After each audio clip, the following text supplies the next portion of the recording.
Welcome back to Ma'am She Vlog. Ayan, andito na naman tayo at mag-share na naman ng mga tips and tricks, ayan, sa inyong lahat guys. Ayan, sana makatulong.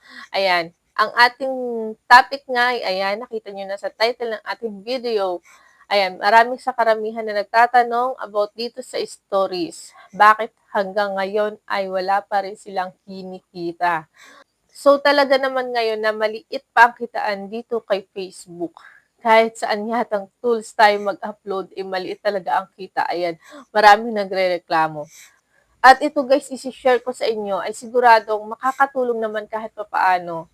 Kahit 0.01 yan, kapag naipon natin yan sa loob ng isang buwan, may kikitain pa rin tayo sa ating mga uploads. Ayan, tayo magsumikap para tayo ay makaipon kahit papano. Kahit 0.01 lang yan, kinikita natin. May ipon at may ipon yan. Lalaki din yan. So, eto guys, ang isang basic na paraan at baka naman ito ay nakalimutan yung i-turn on sa inyong mga settings, sa setting ng inyong mga Facebook. Kaya hanggang ngayon ay wala pa rin talagang kinikita.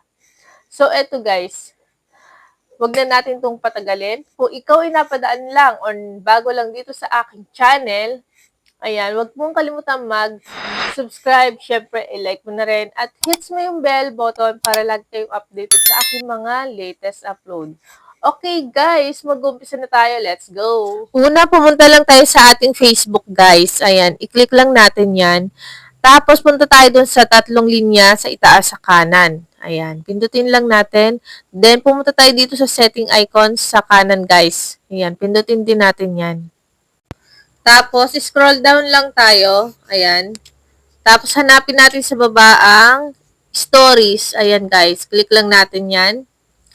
And, dito na nga, guys, kailangan naka-turn on ito, guys.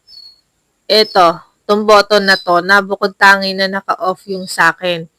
So, i-on natin to, guys. Ayan, guys. So, i-on lang natin yan para mapasukan na ng earnings ang ating mga stories. Ayan, kahit 0.01 lang yan. Kita pa rin natin yan. Ayan, hanggang dyan na lang. And kung nakatulong sa inyo ang video ito, huwag kalimutan mag-like, share, and subscribe. And guys, so Happy New Year muli sa inyong lahat. Ayan, kung may katanungan kayo sa video ito, huwag kalimutan comment down below at sasagutin ko yan sa abot ng aking makakaya. So hanggang dyan na lang. Thank you for watching. Bye!